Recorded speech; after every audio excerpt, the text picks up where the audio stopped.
The following is a conversation with the founder of ThinkGeoEnergy, which is the geothermal industry's largest source of industry news. This person is also the director of the International Geothermal Association and overall one of the geothermal industry's most important voices. The guest on the podcast today is Mr. Alexander Richter. Together in this podcast, Alex and I cover some of the following. His Lightbulb Moment, where he discovered the potential of geothermal energy, the promise of geothermal energy and geothermal energy as a source of district heating worldwide, how Germany is turning to geothermal energy in response to their energy independence debates, a bit about Iceland, a bit about Eavor, digging more than 15 kilometers deep, whether the current hype for geothermal energy is more frothy than it actually is in reality, and really so much more as well. I think this chat is best consumed in conjunction with some former guests on the pod. Number 87 with Patrick Hansen, number 89 with Magnus Brandberg, number 92 with John Redfern, who is the CEO of the aforementioned Eavor, which is a company that we speak directly about in this chat, and then as well, number 94 with the great Carlos Araque, whose company, Quays Energy, we speak about directly, and as well, Carlos was recently a guest on the Guy Raz podcast, How I Built This. So, with no further ado, for another chat on the promise and potential of geothermal energy, here is the wonderful Alexander Richter.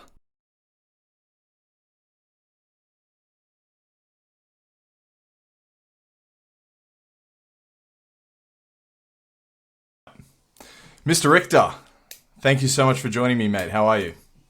I'm doing fine. Thanks for having me. How does a German go about fitting into the homogeneity of Iceland? Well, I fell in love with a beautiful Icelandic girl, and 20 years later, I'm still here. So it wasn't because of the investment banking you were doing in Iceland that you moved there. It was for the classic cliche of love. No, yeah, just simple as that, and the rest basically is history. So I think, you could probably class me in a similar type of love refugee as you are. I'm a Southern Hemisphere guy living in a Nordic country, and I haven't yet come across an Australian in Sweden or Norway who didn't come here because of a woman. And then the ones that are still here are divorced, but they stayed because of the children. So it really is so cliche. There is one reason why people move up to these places that aren't native to it. Yeah, well, it's not for the weather that I'm here, that's for sure. No, of course not. But 20 years ago, so how's Iceland changed in the time you've been there? Dramatically. I mean, there's been a lot of changes in the country. From probably 50% more people than when I moved here. Probably 50% more people now than there were 20 years ago.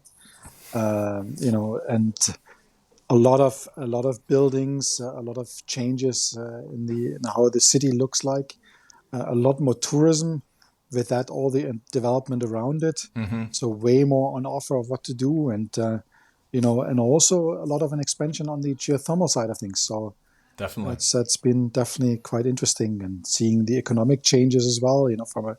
From a purely fishery country to banking, and then now predominantly energy and fishery and tourism. It's has seen a lot of changes. Do you think it's a net benefit, all the extra people? I mean, overall, of course. I mean, from the stores, from the food available, from the restaurants. So a lot of positive things have happened. There's also a lot more diversification. There's a lot more foreigners now living in the country, and with that, different demands on, let's say, restaurants and food. And mm-hmm. So I think it's been positive. I was listening in one of your interviews and also scoured through your LinkedIn, and it looks like you got into geothermal through investment banking. Is that right? That's right. So tell me about that. It was, 15 years ago or something. So I suppose early days. Yeah, interesting. That was, I think, in 2005 is when I joined one of the three major banks here in Iceland, or the bigger banks in Iceland in that context. And it was interesting to see. I mean, these banks basically tried to find themselves an international role, despite the challenges of being from such a small country with also a certain limit on funding available. So it was really interesting. And the other banks and we as well, we focused on niche markets where we thought we would have the experience and a possibility to go into international markets. And our bank focused on fisheries, and I was part of the fishery team to start with. So everything from fisheries to fish farming, etc. And then basically we were tasked to look into renewable energy. And when we looked into it, I mean, we then looked at kind of, okay, what can we do? And we ended up in geothermal because that's where we have experience as a country, where we have engineers that know and geoscientists that know how to do it. And we thought that this was one of the niche markets to go after. And we did that. And in the 2.5 years that we worked on this, we were quite successful. And we made some really interesting inroads in the United States and elsewhere. And I think I can say I think we were the first bank that had a geothermal team.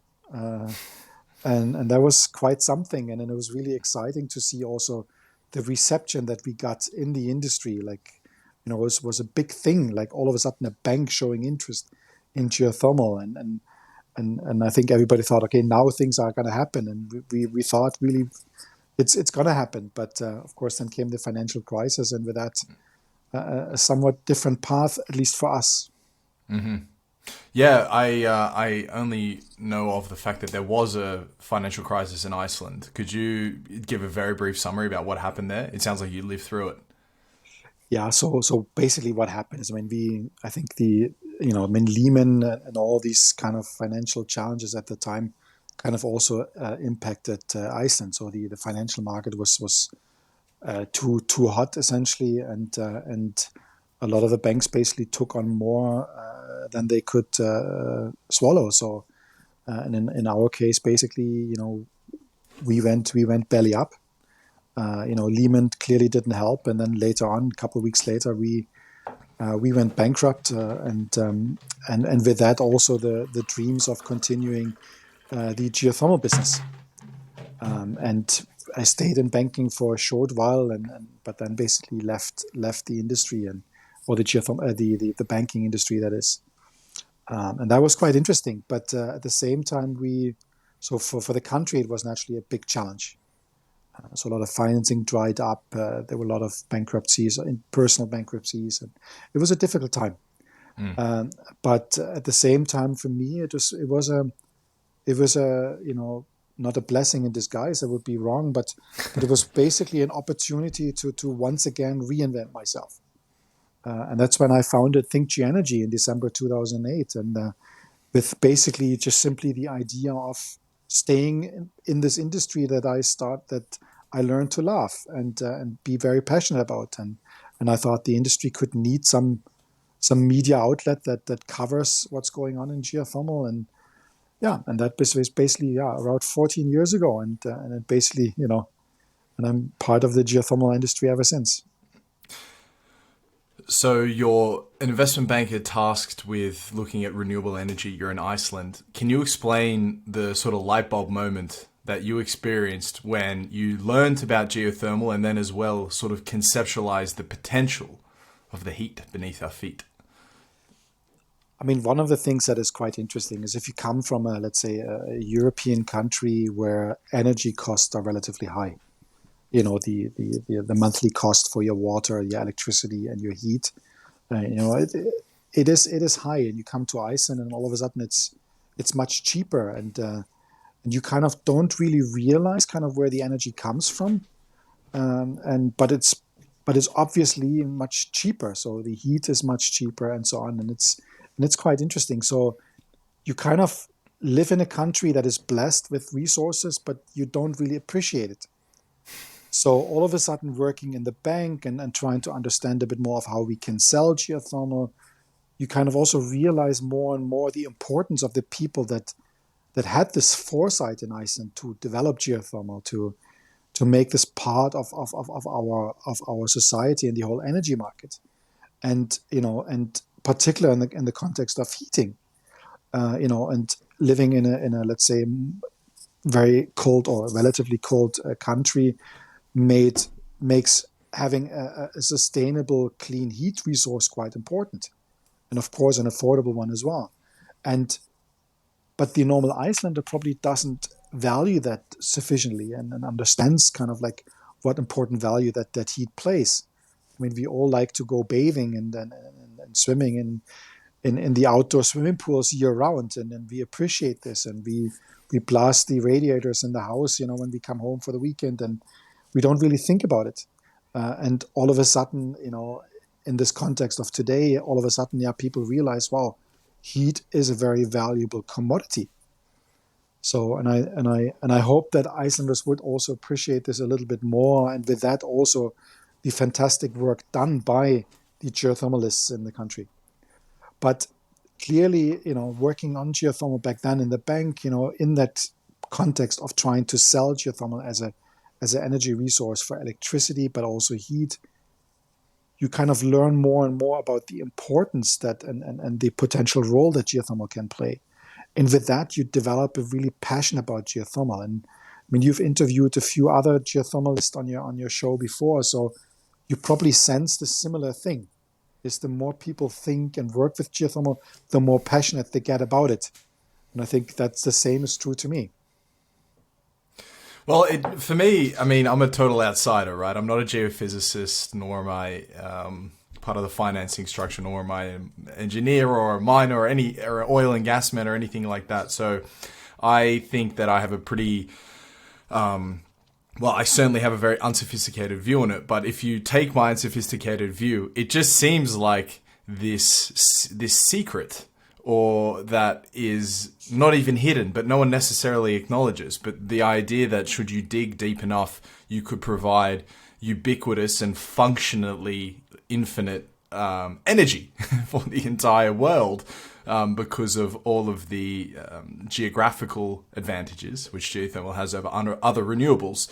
And so, yeah, I guess you're right. The more you look into it, the more sort of excited you get, and you start thinking, what the hell? Well, what are the limitations here? And I suppose you'll learn a bit more. But you didn't answer my question. When you were an investment banker and you discovered it, and you said, oh my God, could this be? Have I come across one of the key variables in the renewable energy mix? What was that like for you? And yeah, I mean, what was very interesting at the time, so 2006 or something, when renewable energy was discussed a lot also in financial circles, and everything was about wind and solar. I mean, with differentiations over the years, but wind and solar was everything everybody was talking about. And you're trying to kind of understand of what's holding geothermal back, and you understand the challenges of geothermal, the drilling, the risk, the resource, and so on, and still constantly kind of with what it has to offer, you kind of think there should be something here, and I think the pivotal moment for me essentially was seeing the people developing geothermal and the impact geothermal can have, for example, in nations that have more challenges of energy sources or sourcing energy. So, for example, if we look at the Caribbean, which do a lot of electricity production by diesel fuel, and going through the fluctuating oil prices. And the high prices they had to pay in times when the prices are really, really high, and the immediate impact that has on people's businesses and household finances. And I think this is the moment where I realized kind of like, how important it is to have a local resource, a local energy resource that can have an impact for people directly. And that paired with basically the economic impact that you can have by utilizing geothermal for power generation and heat, and, for example, for cooling then as well. And that kind of like economic value in that summary of things locally and the impact it can have, kind of this was the moment when I realized really this is such an utterly important and valuable resource that we really need to do. And that's basically kind of why I'm also today still so incredibly passionate about geothermal, is really in summary of what it can provide. Can you double down on that Caribbean example and give the hyper optimistic case for geothermal energy? if I look at the energy market today, I mean, we need renewable energy, very very much, and we need to decarbonize the energy market. But the energy market essentially is not only electricity; it is, in the case of Europe, 50 to in some cases up to 60% of the energy demand. And we need any energy source. And I mean, some of my geothermal colleagues maybe are not too happy to hear it, but we are not the only solution. We need any renewable energy solution that we can have. But in the context, particularly for heat, we can play such an important role.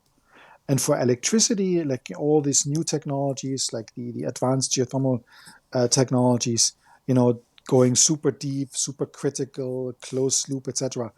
These are technology advancements that could also revolutionize what we can offer for electricity.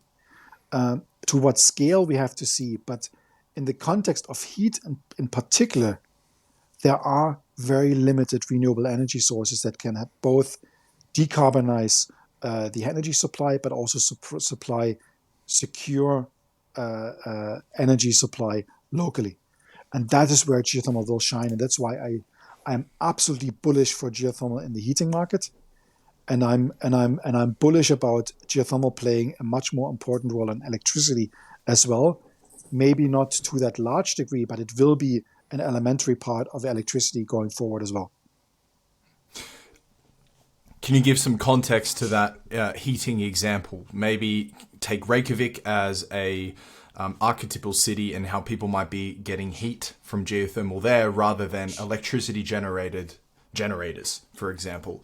Or perhaps take, I don't know, a Bavarian city, but as you please, to give context and a tangible example to the listeners to understand what you just said.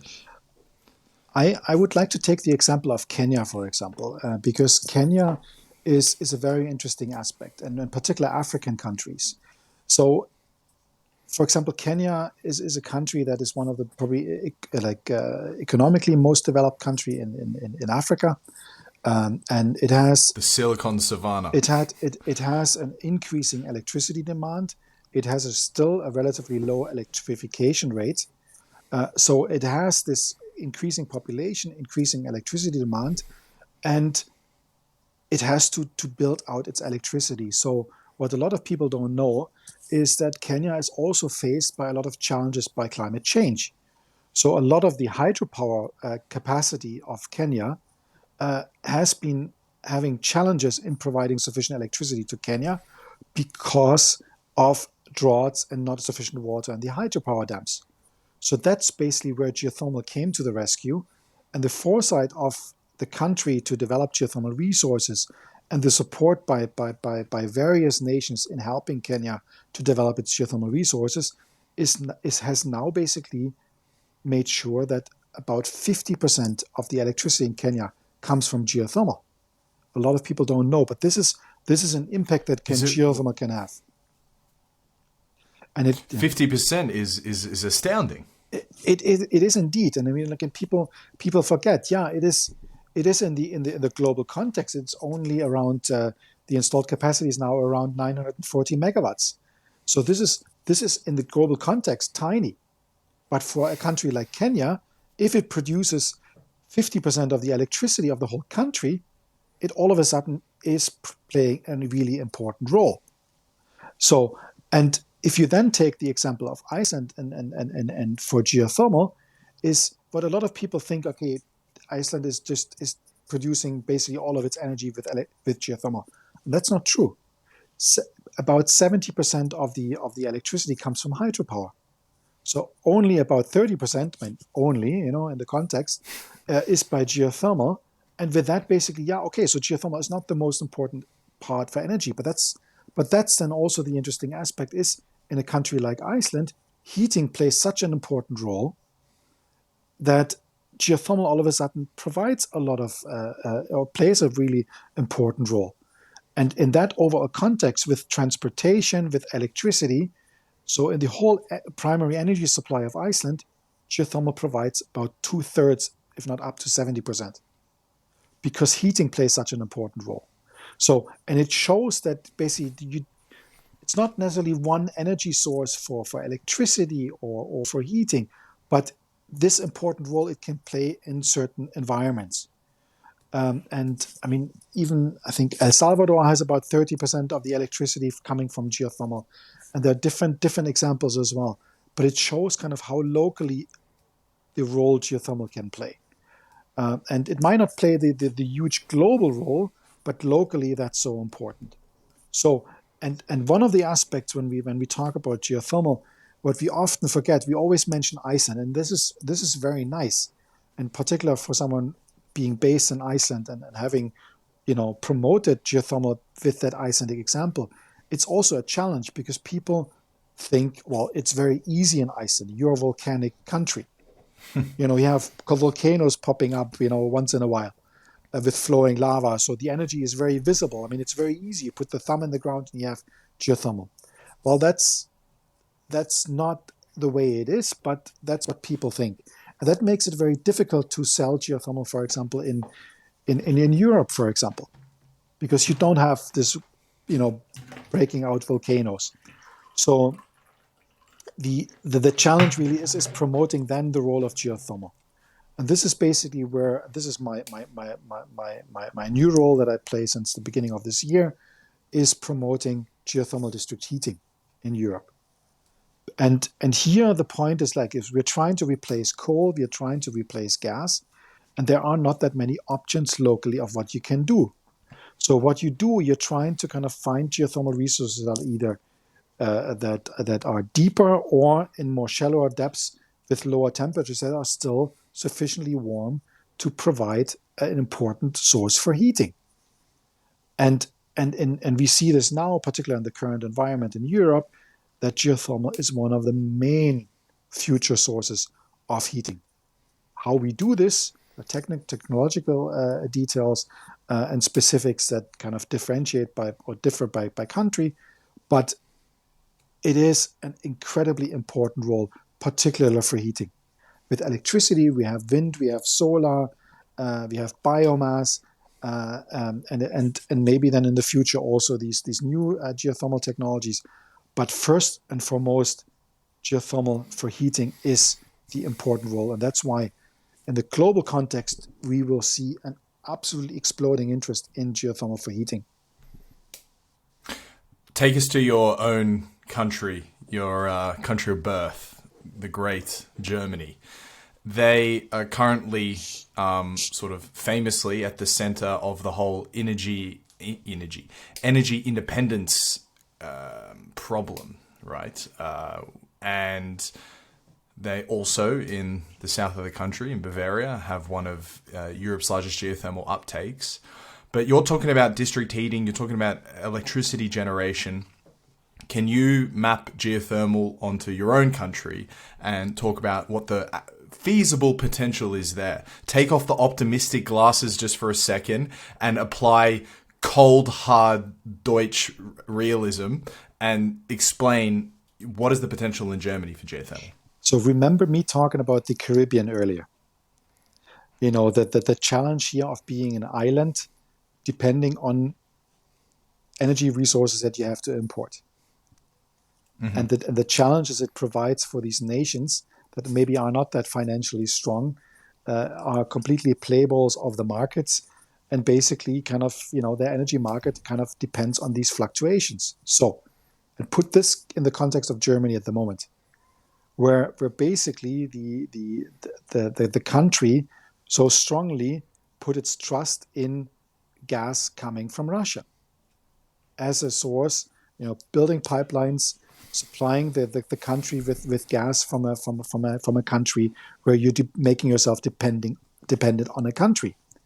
And of course, we could go now politically of why that is, but in this context now, maybe that's not important. But the situation as it is today is basically we have a country that is dependent on gas. It has built up its energy market depending on foreign energy resources. So all of a sudden, that picture has completely changed. And a lot of the discussions about decarbonizing the heat market, etc., the country has basically overslept this basically important preparations of, first of all, becoming energy independent, but also of cleaning up its heating market. So, and now with the situation in Ukraine and then Russian gas being stopped to be brought into Germany, all of a sudden, the whole country and all its different district heating providers are facing the challenge of what are we going to do in this upcoming winter and for the future. So the targets of decarbonization, net zero by 2040, all of the cities in Germany are now facing this huge challenge of what to do, both in the immediate term for the upcoming winter. What do we do if we don't have sufficient gas? And gas that is extremely, extremely more expensive than it was 2 years ago or a year ago, and what to do. But at the same time, trying to prepare for the decarbonization efforts that maybe one hasn't taken too seriously. And what energy sources are there to do that? So people are looking at heat pumps, seawater heat pumps. There is this strong belief in green hydrogen being the solution. But for that, you need a lot of electricity and a lot of water. And both of that is a scarce resource. So you need to kind of figure out a way to utilize the resources that you have within the country. We look at the UK of allowing again fracking for gas, which is scary to think of. While at the same time you have a renewable and a sustainable energy source beneath your feet, and that is being geothermal. So there are technical technologies of how you can kind of extract it for heating and for power. But for heating, like I said, it's probably the most important aspect at the moment. And it will take time, but geothermal will be playing an important role. And I think the utilities have woken up. They're looking at it, but there are going to be challenges on how to do it. And that's, of course, part of why I'm very glad of now having a new professional role where I can help and support these utilities to develop geothermal for their heating systems. Expand on the Kenyan example, the Iceland example. Maybe 50% of electricity generation comes from geothermal in Kenya, 30% in Iceland. You're clearly banging the district heating drum quite loudly, but finish off the extremely optimistic potential of geothermal and apply it internationally. Just to round off that before we go bearish. So traditionally, basically, we looked at conventional geothermal resources. And with that, basically, mostly the volcanic regions of this world along the tectonic plates, the Pacific Ring of Fire, the United States, the whole, the Americas. You look at Iceland, you look at the Philippines, Indonesia, Japan, New Zealand. So the classic volcanic areas of this world where basically geothermal can be found at relatively shallower or at least not so deep depths and can be utilized for electricity generation. And we see that there in that context, the overall potential is maybe 150 gigawatts. And that's just with conventional technologies. And that is still, we have today around 16,000 megawatts installed capacity, so 16 gigawatts. So that's a tenth of it. So just with conventional resources. So there's this huge opportunity just by today's technologies. But if you now look at new technologies utilizing lower temperature resources for power generation, that expands that market to a large degree. Because we can then basically go to areas, and Germany would be, for example, one of those examples, where you just drill deeper and you kind of find resources. And with power generation technologies that utilizes lower temperatures for power generation, all of a sudden you expand that potential tremendously. And with the new technologies of, let's say, supercritical or closed loop, potentially you could expand that market even further and essentially do geothermal anywhere. So no matter where you are in the world, you just need to drill deep enough and you have geothermal, and you can then, with the right technology, produce quite a lot of electricity. And that's why, for example, in the US, there's a group looking at developing geothermal close to existing coal power plants, basically where you just drill deep enough and then you have sufficient heat to utilize those coal plants. But instead of using coal, you use geothermal. How realistic that is, I wouldn't be able to tell, but but it's definitely a very interesting proposition to do that. And with that, it expands the opportunities quite tremendously. And to go back to the Kenyan example, I mean, there is so much untapped potential in Kenya that potentially geothermal could produce sufficient electricity for the whole country of Kenya. Even though you would expand the demand dramatically. Should it be paired with wind and other sources? Of course. But it would be providing an important energy source. And in that context, even more importantly, a baseload electricity resource. And that is quite important.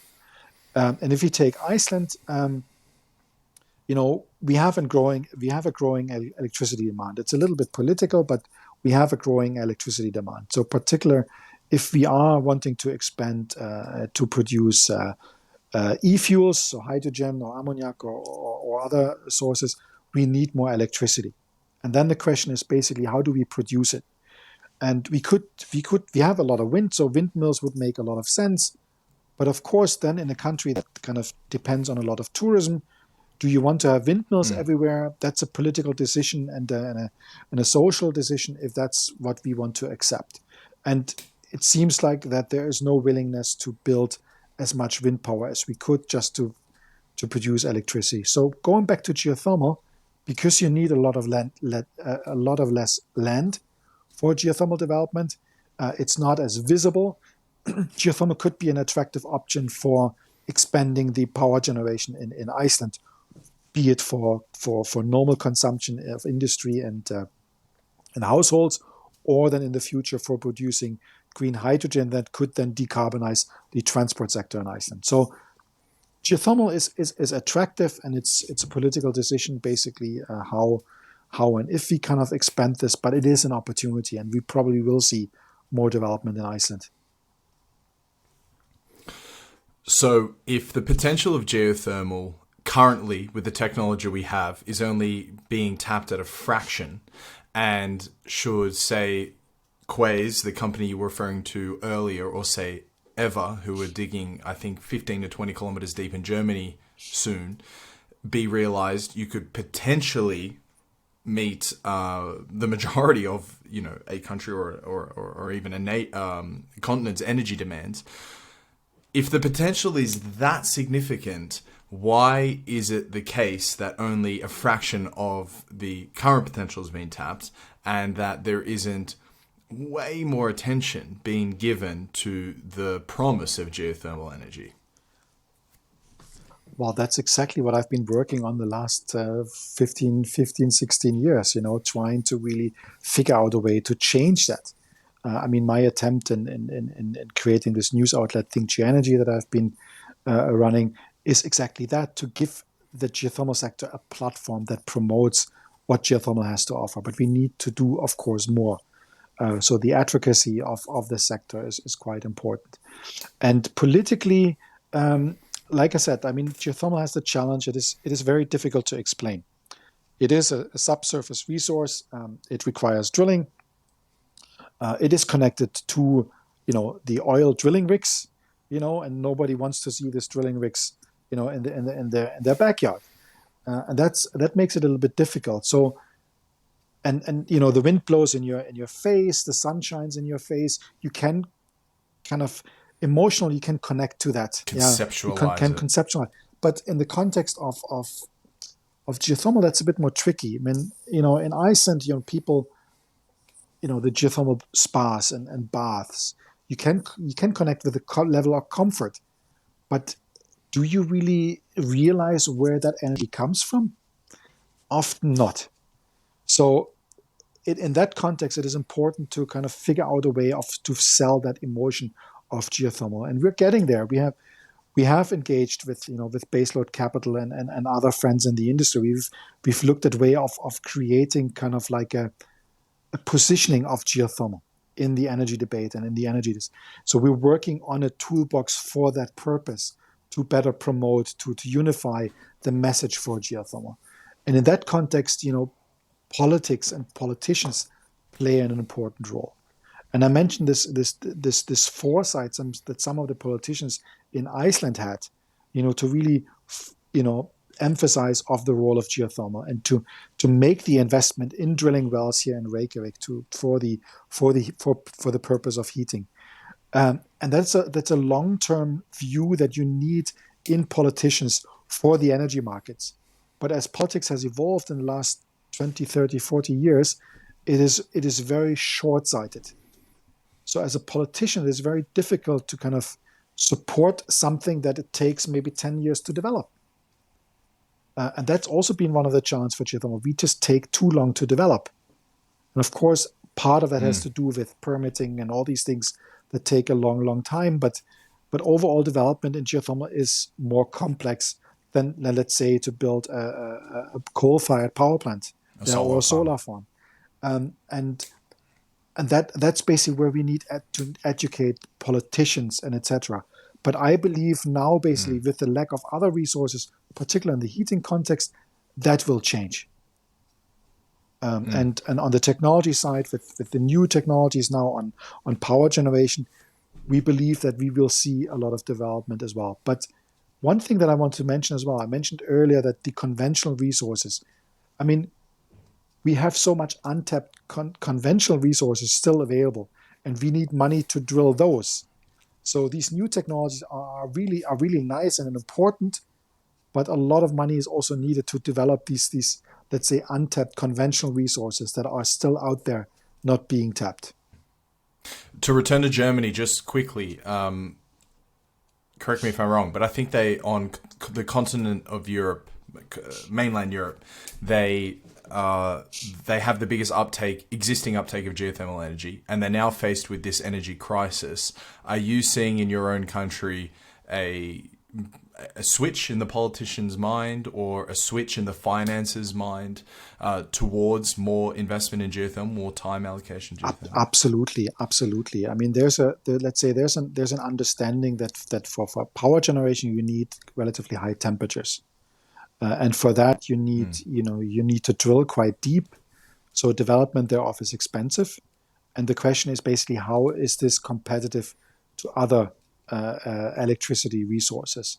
And that's why in Germany, for example, you created these feed-in tariffs through the Renewable Energy Act. And here basically trying to figure out to provide a higher electricity prices being paid to developers and operators to help these technologies to become competitive compared to fossil fuels. And of course, now with higher electricity prices, these feed-in tariffs might even be lower than what you can achieve on the spot market. But having said that, the politicians kind of see that electricity, we have opportunities there. But on the heating market in particular, that's basically where we have to replace coal, we have to replace gas, and you're looking at all kinds of energy sources that are out there. And geothermal all of a sudden is something that people can connect with because it's a local resource.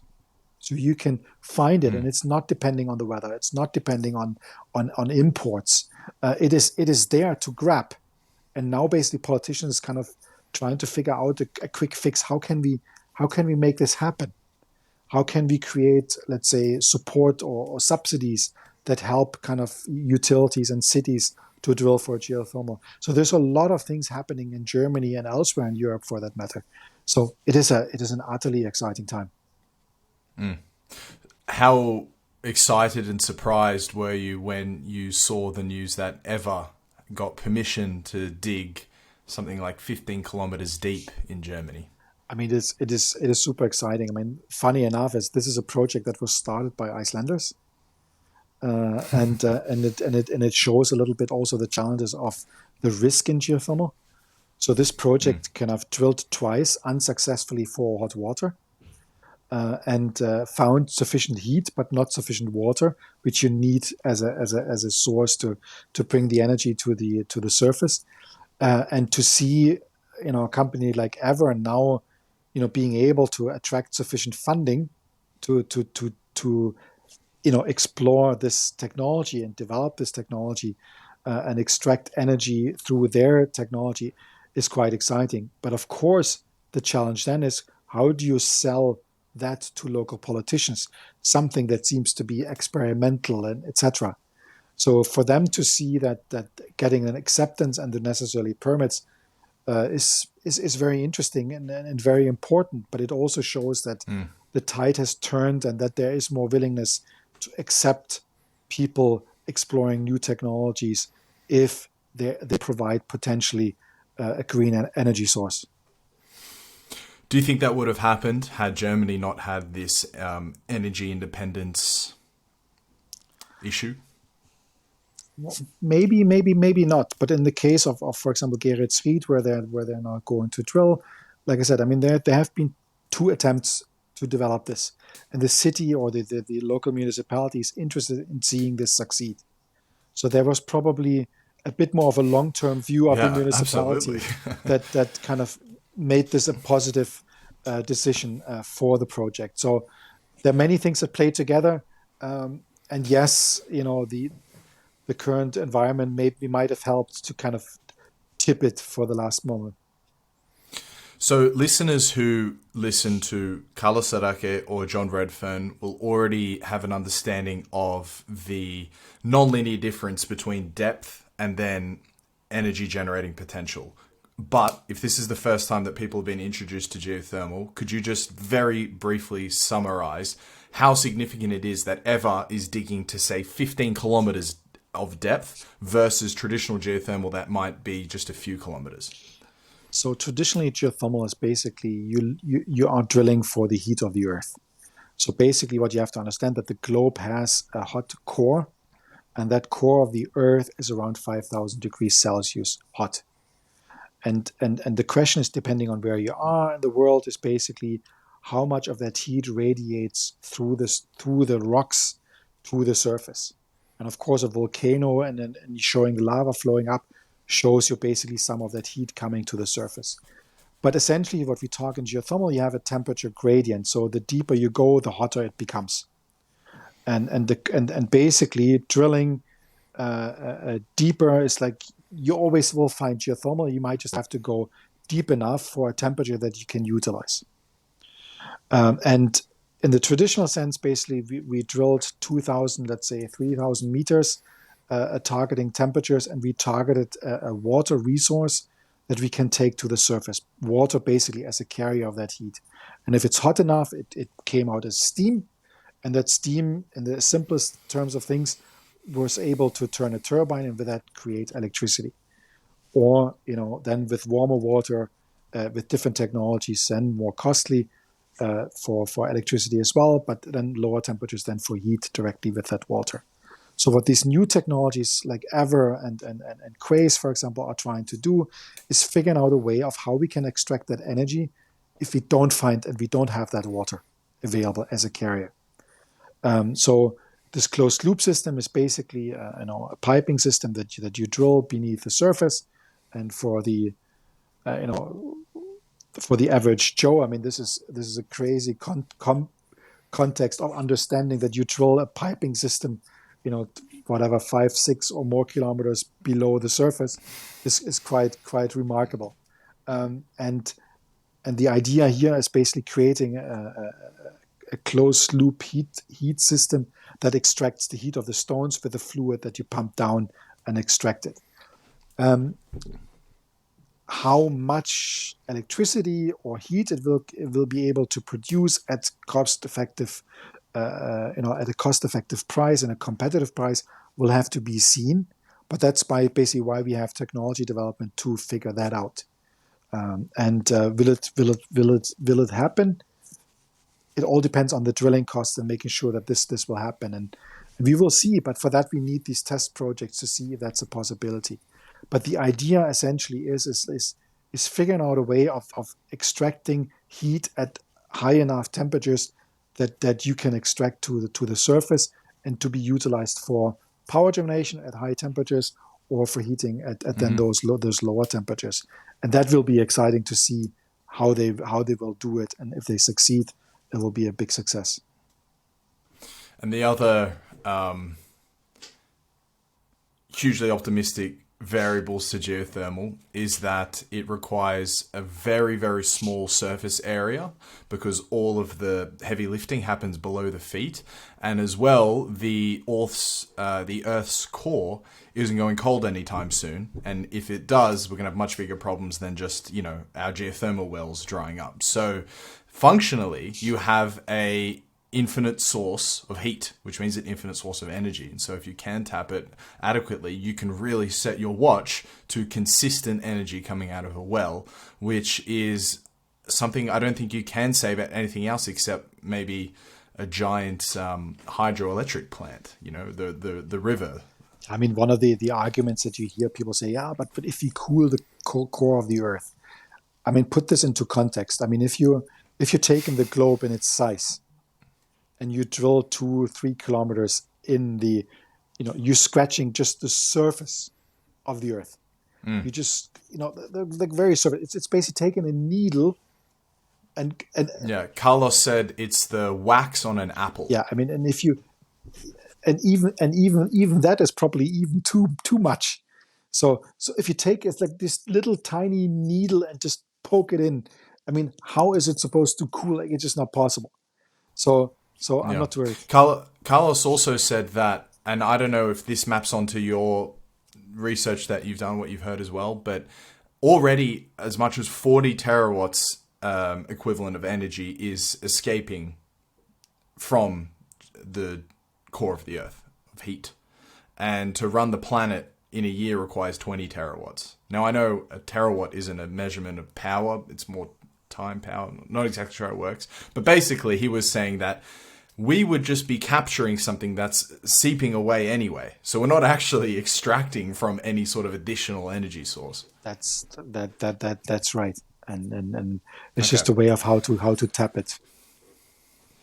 So I don't know if this is just my own echo chamber, because I'm following you, ThinkGeoEnergy, Eavor, Quays, Baseload Capital, etc. And so I feel like all I see on LinkedIn is optimism in the geothermal space. They're calling it the geothermal decade.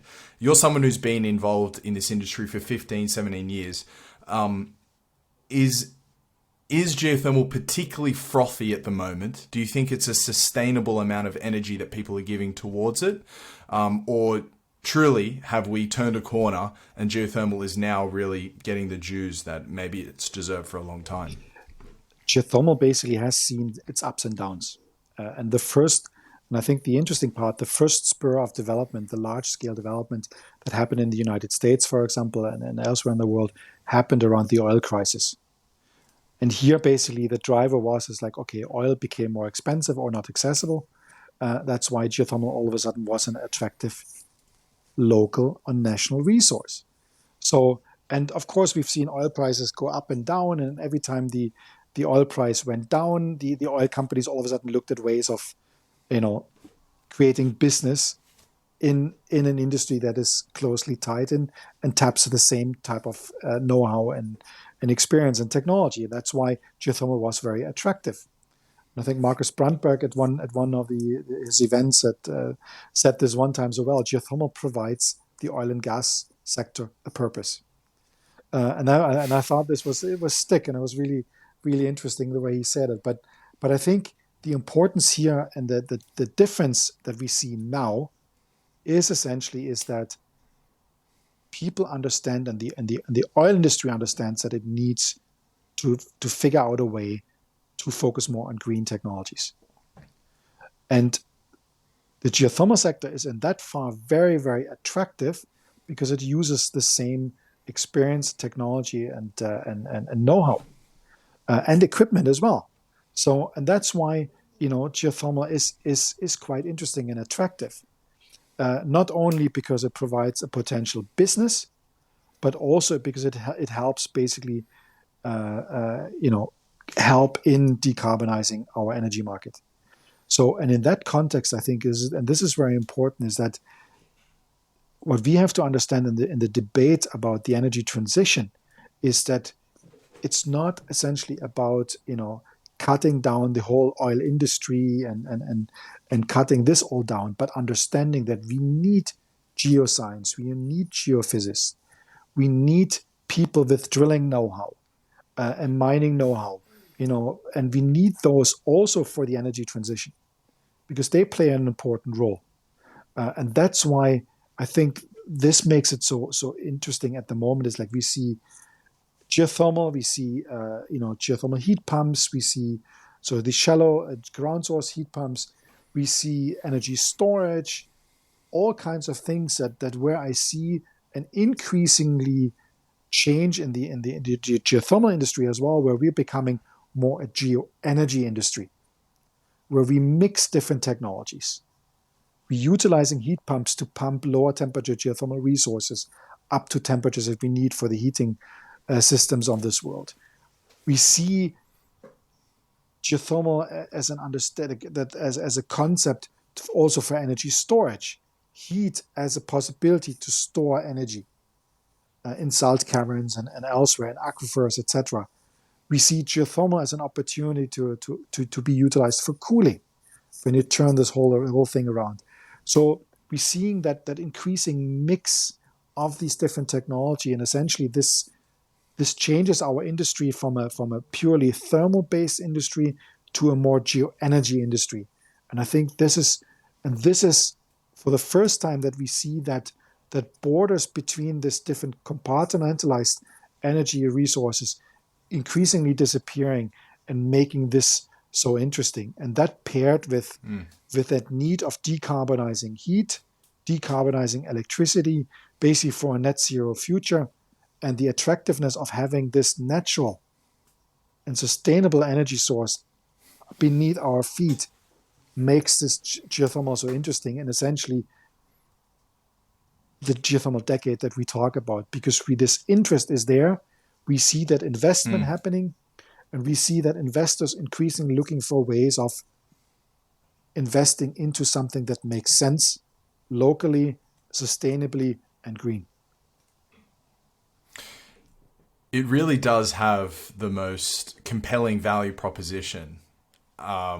Is it just a question of good PR and good marketing that more people become aware of it? I mean, one of the things we as an industry failed is to take sufficient money in our hands for marketing and promotion of our industry. So we as an industry have been very bootstrapped for a way too long time. So we never had resources. At the same time, we also I don't know how much percentage different industry spend on marketing as part of their overall budgets. And I think we as an industry need to get there as well. If we are becoming a critical mass in the discussions about renewables and promote ourselves efficiently, then basically we will get the visibility that we surely deserve. But we need to also invest in that part as well. And that is also a change now that we see, is that there are people coming into the industry that understand that. Be it Quays, be it Eavor, be it Baseload Capital. These are all of a sudden we have companies that understand the need of marketing and understanding that we need to promote this incredibly important category of energy and sustainable energy. And not only promote themselves, but also the industry that they work in, and this as an energy source. And this will change the game. I really think Quays is absolutely nailing it with the content that they put out. I don't know if you saw the video that came out either today or yesterday explaining their drilling technology.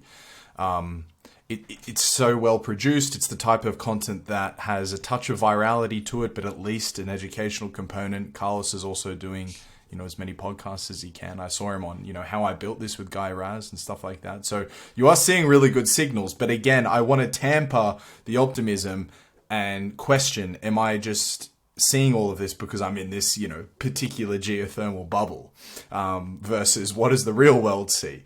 But it just occurs to me that you would actually have a particularly unique view on whether it is frothy excitement, whether there is true interest, because as the owner of the largest blog and news source of geothermal, simply running your analytics and looking at page views and looking at where they're going, you would actually have the single best insight into this. I mean, I would love to show you my Google Analytics data just to show you how this has evolved over the years. But I mean, the last particular, and I mean, we've seen this increasing interest in geothermal since 2015, and from that point, really, kind of, we saw this, slowly increase. And of course, there are technical issues with the website, etc. But then basically we see that in 2019 to 2020, we saw this huge jump of 20-30% of readers of the website. Then again, 2021, it was like another 40%, and now 2022, it kind of like it plateaus a little bit, but still, I would say that we've more than tripled our readers in the last 3 years, and that is quite important. I mean, we see also social media. That's very tangible insight too. And we see this increasing interest of a more varied groups of people. I mean, the countries that visit our website are way more diverse than they used to be. It's still dominated by the main countries, and essentially you can take the top 10 countries in geothermal, and at least 6 of them are in the top 10 of our readers as well. But also the UK and others kind of like, come in, and other countries. And that is very exciting to see. It's not just the usual suspects. It's more, and it's broader. So I think in 2021 we had about 200 countries visiting the website, and of those maybe 100 that are kind of regular readers of ThinkGeoEnergy, and that is very global and beyond the number of countries that currently utilize geothermal energy. And so the reach is there, the interest is there, and I believe it's also a sustainable and continuous interest in geothermal, and I think this is important. Speaking of promotion, I'm listening to The Prize at the moment by Daniel Jurgen. And obviously the oil industry has way more drama and international intrigue to lean back on because they were the backbone of civilization, well, are still the backbone of civilization. But I wonder whether there is the Prize equivalent to be written in geothermal. As well, you're uniquely positioned to sort of think about that. So whether it's me thinking of a great opportunity or whether it's you thinking of a great opportunity, could there be a good sort of narrative, journalistic style book that could promote geothermal energy sufficiently? Because when I initially became aware of geothermal was because of Robert Friedland, the CEO of Ivanhoe Mines. He's a big geothermal advocate, and he's also a very, very good communicator. So he had this very romantic sales pitch for why geothermal energy is the future. And I sort of got into it, and I realized there was really not much content outside of ThinkGeoEnergy, and then but it came back, and you look at books, there's maybe 2 or 3 textbooks available if you want to learn anything about geothermal. Whereas there is so much sort of geopolitical intrigue that one could write about geothermal. Anyway, so I'm kind of waffling on a little bit now, but I think you get the crux of my question. So I think that is exactly the point why I founded ThinkGeoEnergy. When we worked in the bank, we looked at kind of what media is out there, what events are out there, kind of what is written about geothermal. And the interesting part, it was all very, very technical. It was talking about problems, it was talking about casing, it was talking about drilling, it was talking about power generation, about steam quality. So all very technical, all very valid, all very interesting, but never in layman's terms basically what geothermal has to offer. And at the same time, it was also not covering business aspects or financial aspects or policy aspects or promotional aspects. So what I thought, like from my, let's say, I'm a lawyer by profession, so I, with no technical or geoscience background, I thought kind of you need some kind of platform that translates that geothermal and filters out to make this kind of more attractive to people that want to get a general understanding of the business opportunities in geothermal, about the financial aspects, policy, etc., and also some kind of insights into technical aspects, but not those that are going in so much depth that it bores them to death. And that's And Yeah, that is exactly. basically why I thought, okay, this kind of like a news aggregation platform that collects things, that filters things, that puts our own content, that adds some research to it, kind of is something that would help promote geothermal. And that's why I founded this blog.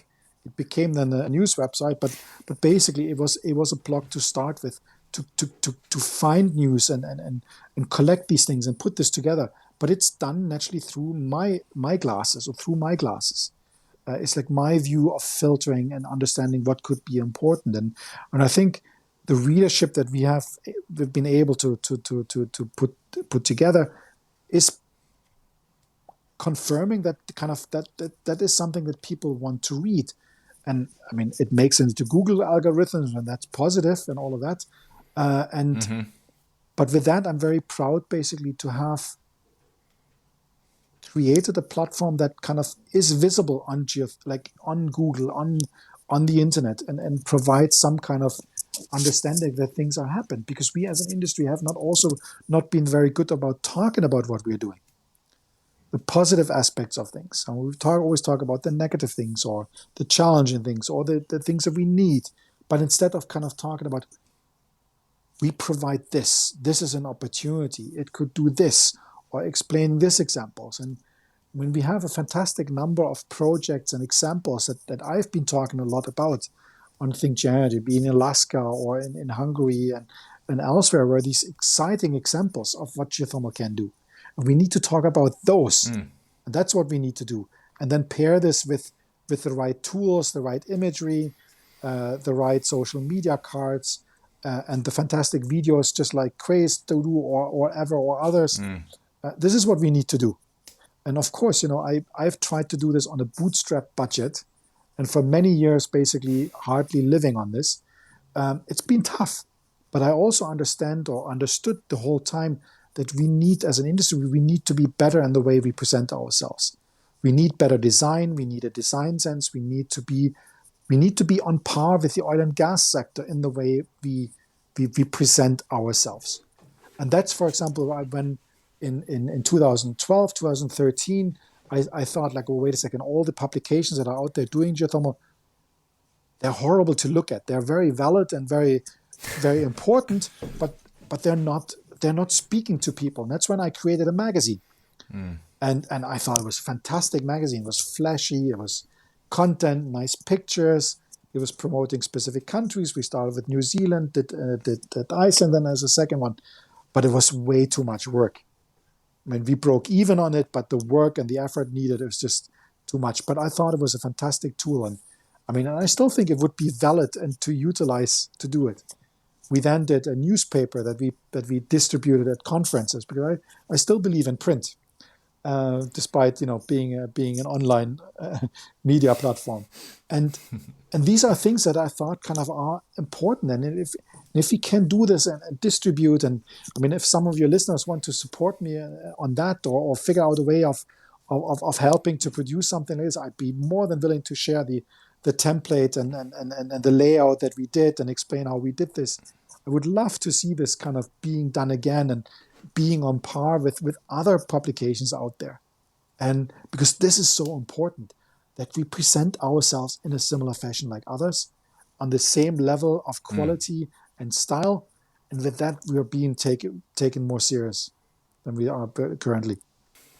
Well, what do you think about a specific The Prize style book or narrative? Because, like you said, you can do these country-specific profiles. You can tie back geothermal all the way back to the Italians and even, to a sense, the Romans. You can separate it from these geysers and these volcanoes, and you can present it as potentially, the energy solution. There is it's a bit of embellishment, but at the same time, the sort of romantic salesmanship underneath it all that could create a very compelling narrative, which, as you just explained, is very necessary for the industry. And you tie that into good SEO, good design. I mean, there are, so it is a bit unfair to say that there are not enough good books about geothermal. There are some very good books, textbooks that have been created that tell very good stories. It's just that they're too few. and they are not basically created to sell geothermal. They're more about informing about geothermal. And we all know that basically with news pieces, people don't read texts that are longer than 400 words. We're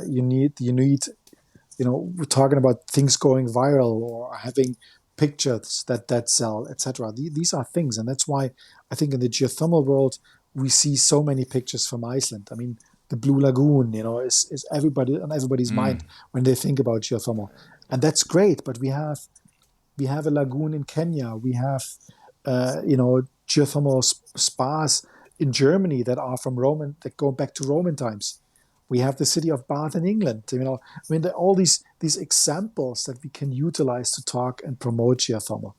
But the way we do it and the way we present it, that is a challenge, and we need to become better. And that's part of what the toolbox that I talked about earlier is kind of collecting those things and make this available, so that it's basically available to everyone that wants to kind of promote geothermal, so they have the tools and the pictures available to do that. I mean, one of the examples, for example, is that when I started doing ThinkGeo or even working in geothermal, I realized that there are not enough good pictures of geothermal.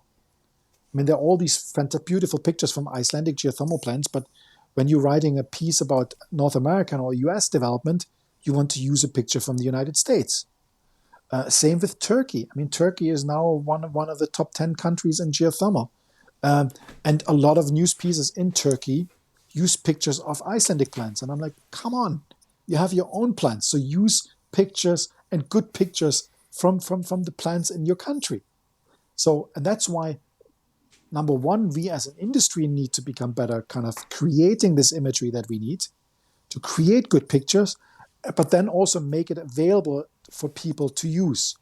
And one of the things that I did, because I couldn't find these pictures, I started collecting the pictures. And every plant that I went, I took pictures. And I'm not a photographer. These are not super sexy pictures. And I nearly crashed my drone in Chile in 4,500 meters because I wanted to take some drone imagery. But all these pictures I took that I think are useful, I posted them on a publicly available platform called Flickr.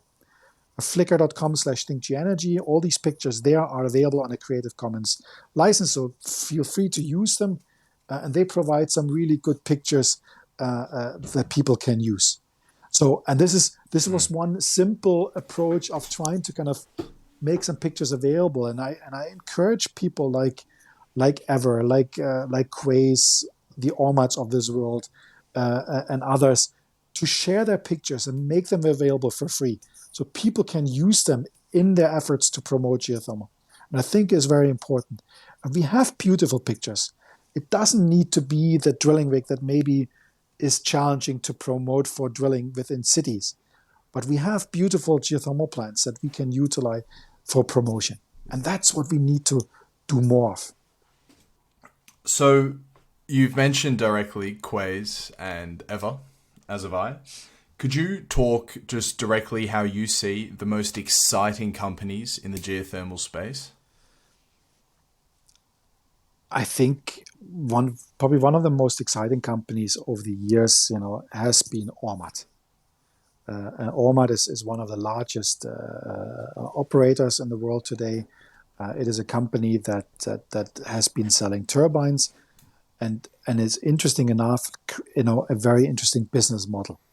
So from a supplier of turbines, it became basically an energy developer, and as part of their efforts to develop their technologies, as a supplier, they realized that the market is not big enough for all the turbines they wanted to sell.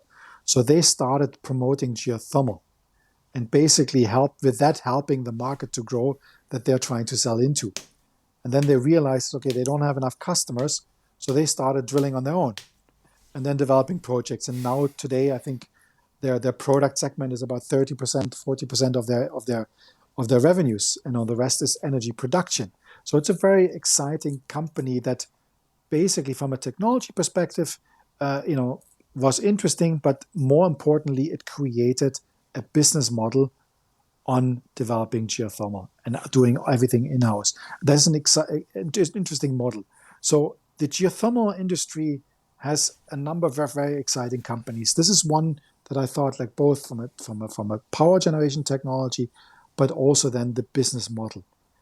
Some others are like Eavor with closed loop, Craze with supercritical, very deep technologies.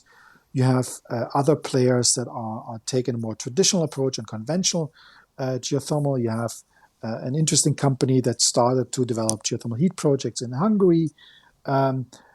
There are a large number of companies that are doing very, very exciting things, and all of them have their merits and their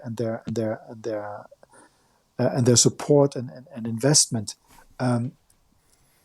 But there are so many smaller companies that are trying really good things. You have companies in the geothermal heat pump side of things that are trying to develop new drilling technology, so you can utilize or you can develop kind of these ground source heat pump systems in urban areas where it's more difficult to drill with traditionally wells. You have companies that provide heat exchange systems that are drilling to 2,000 meters and still utilize it for energy production. You have companies that are doing heat storage systems, super exciting companies. And I think the pivot event, in Houston every year now, that takes a very much technology approach of things. It's very exciting, and I think it's very important that we have this technology development, but we also need kind of the business models that help develop geothermal. Technology is one thing, but we also need to provide a business model that is attractive for investors to also finance the development of geothermal. Because at the end of the day, we need money to drill. It's as simple as that. So it will be a mix, and that's why I think the interesting things will be technologies paired with business model and funding. Is it just the case that the geothermal industry is still trying to prove that maybe supercritical depth or that extremely sexy business case by, say, successfully digging a 15-kilometer well and then extracting enough energy to generate electricity, and that should you once get over that hump, the financing issue will become significantly less of a problem because people will be able to see a proven case? Or is it a little bit more complicated than that? I mean, I think like I tried to explain earlier, I think that the challenge in geothermal so far has been is that you're drilling for heat and water as a medium to bring that heat to the surface. And the risk basically here of finding sufficient heat and finding sufficient water to extract that energy to the surface has been the main risk. The resource risk, exploration risk, or mining risk, whatever you call it, that's been the big challenge for investors to invest because the capital cost of drilling is so expensive. And that's why, for example, like the supercritical or the closed loop systems approach is speaking to a lot of the drilling and the oil companies because it takes away that risk. If you're able to drill to whatever depth or in whatever form in a closed loop, single well or whatever system, and you can basically take away that risk because you just need to drill, and then basically you have that cost. That's it. But with that cost, you can create something, and then it's a matter of the economics of making it happen towards the energy price, and that makes it quite attractive. The challenge for geothermal has been that risk element, and the understanding of that for investors has been the challenging thing. So that's why, let's say, these new advanced geothermal systems are so attractive, is that they're taking away the risk. Yes, they are more expensive, but it's more in a traditional technology play that you at some point maybe can decrease that cost to a level where it becomes a competitive energy source. And that's why people are willing to invest in that. And that's fantastic, but will it be fast enough to provide competitive electricity at the prices that we need will have to be seen. Okay. Well, look, Mr. Richter, you've been so generous with your time. I just have two more questions that I try to ask every guest if possible. But before I do that, I'd like to hear you just quickly talk about Angel Ignite, because it had quite an interesting tagline that it was encouraging Nordic countries to do what they do best, or to lean into what they have a specific competitive advantage over the rest of the world on. So talk to me about this company, and what do the Nordics have as a particular advantage over other countries that you're thinking of? I think from a startup perspective, I mean, okay, so I think particular Iceland, and I mean Norway as well. This fishing nation, a country that has been depending on a natural resource here, fish, to feed basically and to live off the ocean, with the challenges that with bad weather you can't go out, so then you don't have something to eat. So and if you have good times, you live your fullest. But if you don't, you bootstrap yourself to. So you're living basically in that moment, and that creates some kind of really interesting aspects with regards to entrepreneurship and innovation.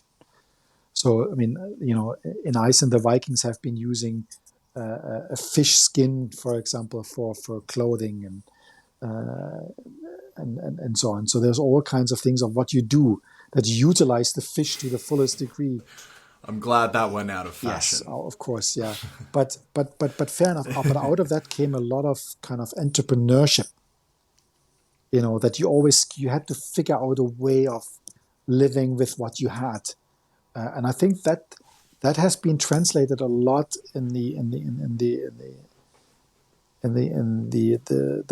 the psyche of how people evolve, and that has made this quite entrepreneurial. And I think that's what we see. And Nordic Ignite is basically the approach of figuring out a way of funding these very, very early stages of startups, because here the importance is that a lot of startup funding is happening at later stages, and this angel investment, you don't have that much of that available. And the idea here of this particular concept was to provide also an opportunity of normal people like you and me that are maybe not having not that much money to be part of, let's say, the bigger rounds or the venture capital firms or whatever, but basically providing funding at these very earlier stages and giving you smaller investors also the opportunities to be part of that, and create opportunities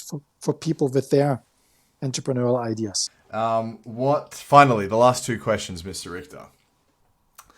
What is a country that you're particularly bullish on? With regards to geothermal or anything? As you will.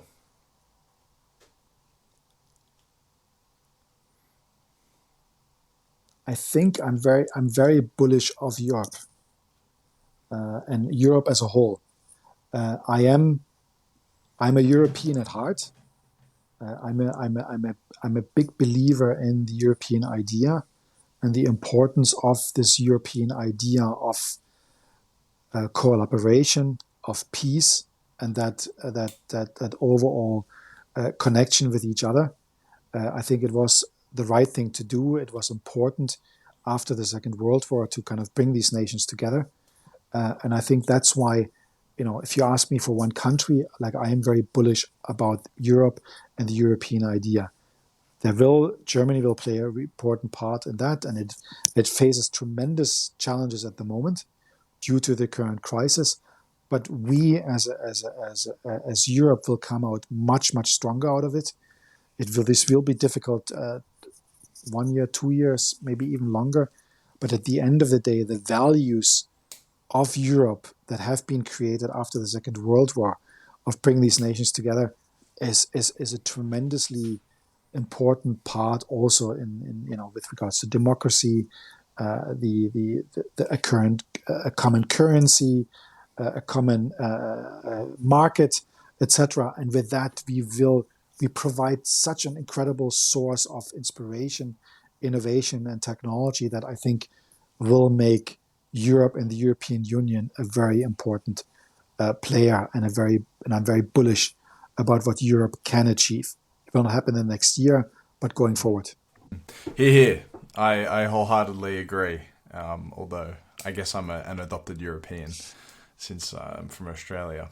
Is Iceland in the European Union? No, it is not. But it's just It Schengen. is. It is part of the European Economic Area, and with that part of the common market of Europe, but it's not part of the political union. But it's part of the European Free Trade Agreement, the European Economic Area, Yeah. and with that, basically, it gets all the benefits of the EU without having a political say. Yes, exactly. So similar job to say Norway and Switzerland, where they just have a much higher import tax on stuff, but there's still freedom of movement. Yeah, that's correct. Finally, Mr. Richter, a conversation between any two people of history, dead or alive, no language barrier, two people you would love to say listen a podcast to. I think that might be a little bit controversial, but I would utterly love to see a discussion between Elon Musk and Al Gore. Okay. And you might laugh, but I have to say, whatever view people have about Al Gore and history, etc. But when Bill Clinton was running for president in 92 or 91, 92, his vice presidential candidate was then Al Gore, and then of course vice president. And what a lot of people don't know is that Al Gore back then had written a book about sustainability, and really talked how important sustainability is in the context of a clean energy or a clean future. And I have to say that this is something that stuck with me. I read this book back then when I was in high school, and I found this so utterly inspiring. So people are critical about Al Gore, about all the things that he did, but he has been pushing this from an early age, and he's been absolutely crucial also in the Kyoto Agreement back in the days, etc. So he played an important role. So I would really love him, with all that he's done, like and promoted for all his years, and then pair this with someone that is so incredibly innovative and crazy and all of that, and them talking about sustainability and technology and investment, and to see what comes out of it.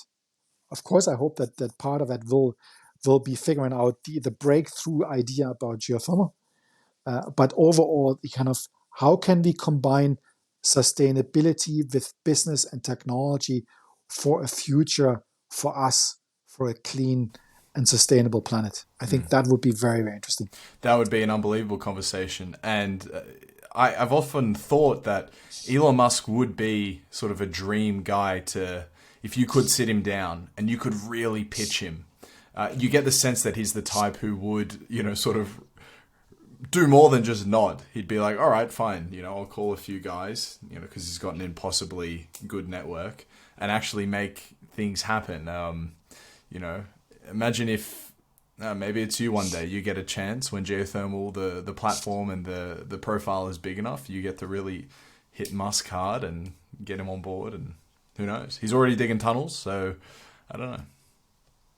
Yeah, the boring company could be an interesting aspect for.